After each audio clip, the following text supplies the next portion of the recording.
There is a statue in the heart of London, a fierce woman in a speeding war chariot, spear lifted to the sky. She stands a short walk from Parliament, one of the city's proudest icons. And almost 2,000 years ago, that same woman did everything in her power to burn this city to the ground.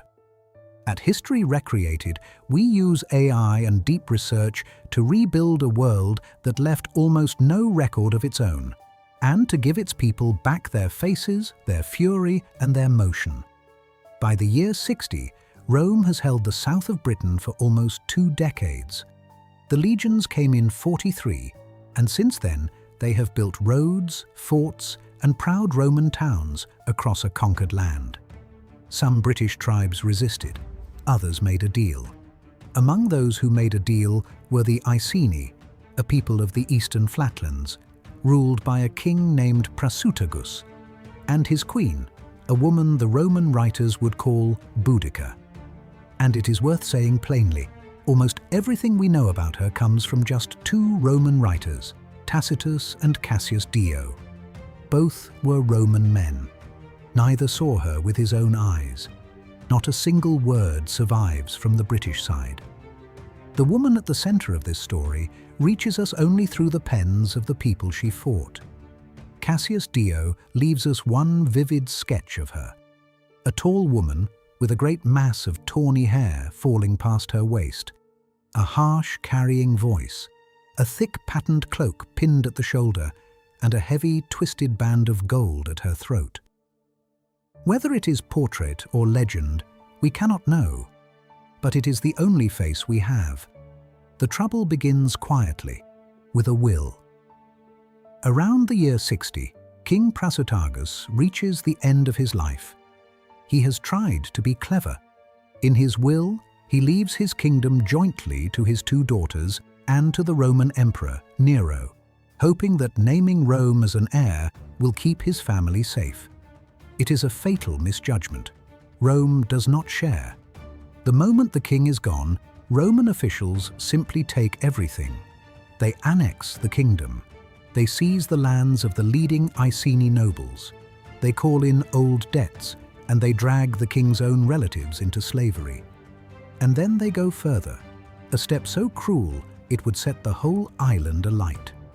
Boudica, the queen, is publicly flogged, and a grievous wrong is done to her 2 young daughters. Rome had taken a proud people's land. Now it had taken their dignity. That was the spark. Boudica does not weep. She rises. She gathers the Iceni, and then the neighboring Trinovantes, another tribe nursing its own anger at Rome, until she commands not a raiding party, but an army of tens of thousands. And the timing could not be better for her. The Roman governor, Suetonius Paulinus, is hundreds of miles away in the mountains of Wales, leading most of the army against the Druids. The rich, settled southeast of Britain is left almost bare. Her army marches first on Camulodunum, modern Colchester, the proud capital of Roman Britain. It is a town of retired Roman soldiers, and at its center stands a vast temple to the deified Emperor Claudius.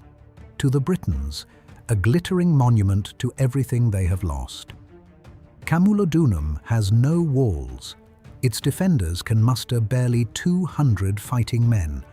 Boudica's host overruns it in a tide. The last survivors hold out inside that hated temple for 2 days. Then it too falls, and the whole town is given to the fire.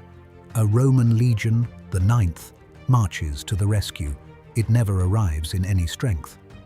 Boudica's warriors fall on the column and shatter its infantry, the survivors fleeing for their lives. The news races across the province, and far to the west, Governor Suetonius finally understands the scale of what has been unleashed behind him.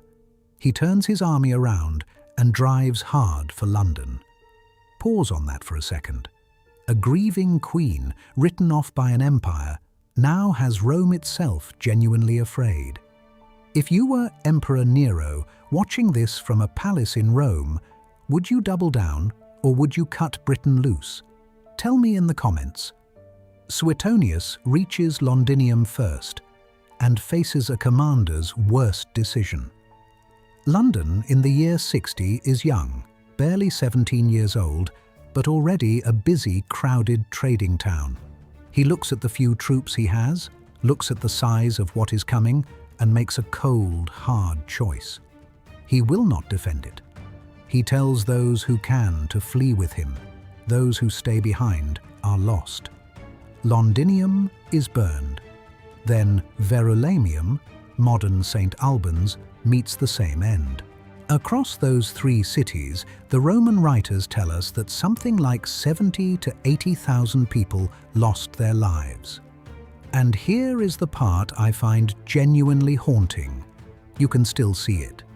Dig beneath modern Colchester, London, or St Albans, and archaeologists find the same thing: a thick, dark band of burnt red ash sealed in the earth. We even have a name for it: the destruction layer. It is the literal ash of Boudica's anger, and it is still down there. In Rome, the Emperor Nero is shaken enough to wonder openly whether Britain is worth keeping at all. But Suetonius Paulinus has not given up. Somewhere along the Roman road we now call Watling Street, he gathers what he can, perhaps 10,000 disciplined legionaries and auxiliaries. It should have been more. A second legion sat at Exeter, but its acting commander, Peneus Posthumus, refused the order to march, a decision that, in shame, he would not long survive. Boudica comes against him with a force that may have numbered 100,000 or more. The Romans are outnumbered by some estimates 10 to 1, and yet Suetonius chooses his ground like a master. He backs his small army into a narrow valley, thick forest behind and to the sides, so that Boudica's vast numbers cannot wrap around him. She can only come at him through a narrow throat of open ground. The Britons are so certain of victory that they bring their own families to watch. They park a great ring of wagons loaded with wives and children in a wide arc behind their army. It is a grandstand for a triumph. It becomes a trap. The Romans hold their narrow line, hurl volley after volley of heavy javelins, then push forward in a tight, grinding wedge of iron and shield. The British charge, packed shoulder to shoulder, cannot break them. And when the tide finally turns and the Britons try to fall back, that ring of wagons is in the way. Their own grandstand pens them in. A near-certain victory collapses into catastrophe. When the day ends, Boudica's rebellion ends with it. The queen herself is not taken. Rather than be captured, paraded through Rome in chains and made a spectacle, she chooses her own ending, most likely by poison. One Roman writer says exactly that. Another says illness took her. Either way, Rome never got to put her on display. In that, at least, she won. And then comes the part most people never hear. Rome, having won, very nearly learned the wrong lesson. Suetonius set out to punish the British tribes so harshly that hunger spread across the land. But cooler heads in Rome saw the danger. A governor who could provoke a revolt that cost an entire province was not a safe governor. Suetonius was quietly recalled, and Rome's grip on Britain softened. A little less greedy, a little more careful.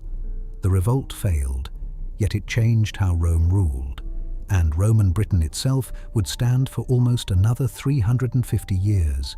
Here is the strangest twist of all. The city Boudica burned did not stay buried.